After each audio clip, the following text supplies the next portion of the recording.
It's been 10 years since a global pandemic wiped out most of the world. A deadly virus killed the majority of Earth's population. The survivors, what few remain, suffer from a rare kind of amnesia. They can't remember their past, and they can't form new memories either. A man's voice plays from a recording. It's a message he left for himself. He lists things he wants to remember: his wife, his son, his mother, moments from his childhood, and objects that mattered to him. But when he wakes up, none of it comes back. He's lying on a pile of blankets beside a woman he doesn't recognize, in an abandoned building he doesn't remember entering. The woman wakes up too, just as lost. Neither of them knows who they are or where they are, but there's a strange sense of familiarity between them. They notice they're both wearing identical bracelets, maybe a sign they were connected somehow, or meant to stay together. She finds a can of peaches and shares it with him. They're surprised by how sweet it tastes, as if rediscovering flavor for the first time. When she tucks her hair behind her ear, he realizes he knew she was going to do that.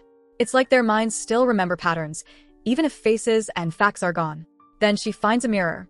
They look at their reflections, both studying themselves like strangers. He wonders if they're siblings, but she thinks they might be a couple. To test the theory, they kiss. The first time is a little awkward, but it feels right. The second kiss is warmer, with a hug to follow. They confess they've felt a pull toward each other since they woke up. The fog of amnesia made it unclear, but now it makes sense. They try to guess each other's names, settling on Ben and Jenny. It doesn't feel perfect, but it's something. They explore the building but find no one else.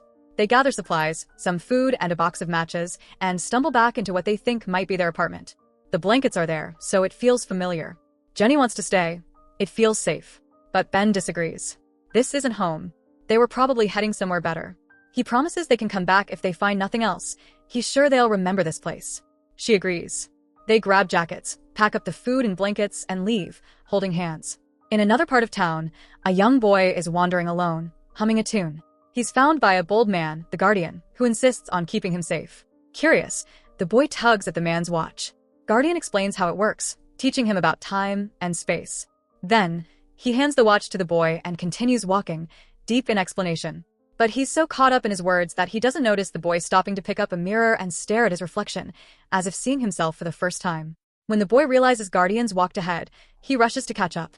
But Guardian already forgot him. He talks like it's their first meeting, asks the boy to come with him again, and when he sees the watch, he takes it back, confused about where the boy got it. They enter a crumbling building and find an umbrella. Guardian uses it to perform a playful dance, mimicking the famous singing in the rain scene. Then they share a can of food, unaware that someone is watching. A young man, Chaos, hides nearby. Guardian tells the boy they need to find home. He even draws a house in the dirt. While they're distracted, Chaos jumps out to steal the food. Guardian fights back. They wrestle over the can until Chaos strikes him, killing him instantly. The boy lies next to Guardian, waiting, hoping he'll wake up. But he doesn't. So the boy takes the watch and leaves. Elsewhere in the city, Miranda wakes up inside a secure underground bunker she's shared with her father for 10 years. She washes with liquid soap, cleans her hair with powder, and puts on contact lenses and a necklace, both synced to the bunker's AI system. The AI reminds her it's time for a memory test. She answers questions about herself, birth date, birthplace, then is given a fictional scenario she must repeat back in detail. She nails every answer. The AI gives her a clean bill of health, just a 0.12% chance of infection. She follows this with her daily exercise routine alongside her father, then eats a dull, processed breakfast. Her father tries to spark conversation, asks about her cello lessons and when she'll play for him. But Miranda brushes it off. It all feels meaningless to her. This frustrates him. He believes that music, art, and culture are how humans preserve their identity. But Miranda feels like she's just another relic in her father's museum, something trapped, not treasured. She spends the afternoon looking at old family photos and listening to music, while her father stares at his art collection with opera music filling the room. Deep in the forest, a man known only as Teacher lives in a cabin. He was once a neurologist. The only reason he knows that is because he found his face on the back of medical books. Now, he reads those books daily, taking notes, desperately trying to rediscover how to fix memory loss. But nothing works. Every day, he heads out to collect wood and fetch water. To avoid getting lost, or forgetting his path, he's tied colorful threads around the trees. A trail back to his only safe place. Meanwhile, the young boy keeps exploring and stumbles upon a strange house. Inside is a woman dressed in a long gown too small for her, decorated with far too many accessories. She's lived here since she was a child. She found a plastic crown once and convinced herself she was a queen. She watches the boy play with a pinwheel in her garden and invites him in, promising more treasures. She cleans his face, takes his watch, and sits him at a cluttered table filled with candy. They eat together, and she claims that nothing bad has ever happened to her. Then she takes him to a room filled with plush toys. They lie down on the pile. She begins to tell him a story, but it's a simple one. A kingdom vanished, and one girl left to find someone else. The woman finishes her short tale about a lonely girl who found people waiting for her in a house. They were so happy, they threw a party and lived happily ever after. Meanwhile, Chaos sits alone in a park, first on a swing, then climbing a dome structure. That's when he spots a woman nearby. Instantly, he chases after her. She sees him coming and bolts. Chaos catches her, tackling her to the ground and trying to undress her. She kicks him off and runs, but when Chaos goes to pursue her again, he freezes. A horse stands in front of him. It's majestic, strange, beautiful. He's mesmerized but terrified. He doesn't know what it is. He backs away and leaves. Elsewhere, guy and girl find a building with an empty pool. They laugh, sliding down dry water slides like children rediscovering joy. Back on the road, girl hums a tune, no lyrics, just a sound stuck in her head. Eventually, they stumble upon a church. They don't know what it is, but something about the place brings peace. The stained glass colors spill across the floor like magic, and it feels like maybe they've been here before. Upstairs, they lay out blankets. They make love gently, like they're holding on to something fleeting. That night, they sit by a fire under the stars, cuddled close. Girl finally remembers the lyrics to the tune she was humming, but they're in a language she doesn't understand. That's when it hits her. They don't remember the day before. Every night resets them. They agree to stay awake all night. If they sleep, they'll lose each other again. The night fades. A new day dawns for all the survivors. Boy wakes up in a room full of plush toys. When he tries to leave, he finds the door locked. So he climbs out the window and heads off again, wandering until he meets Teacher, who's out gathering wood. Teacher tells him to leave, but the boy follows him anyway. Eventually, Teacher gives in and invites him home. They share food, and the boy naps on the couch while Teacher reads.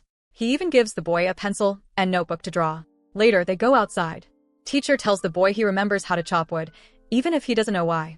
The boy, too small for an axe, is assigned to gather sticks. One day, the boy finds two bicycles, one big, one small, and Teacher teaches him how to ride. At first, Teacher keeps a hand on him to prevent falls.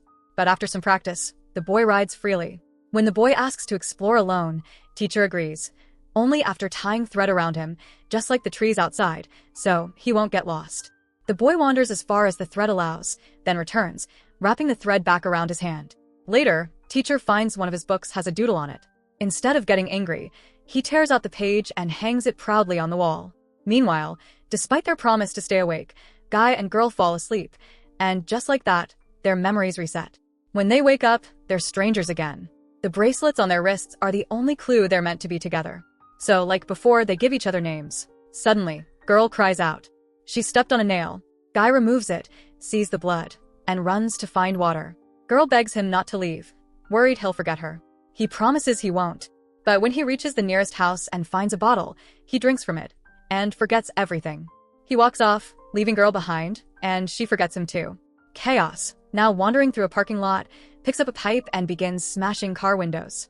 In one car, he sees something that catches his eye and climbs in. But there's nothing useful. He slouches into the back seat to rest, only to be dragged out moments later by three men.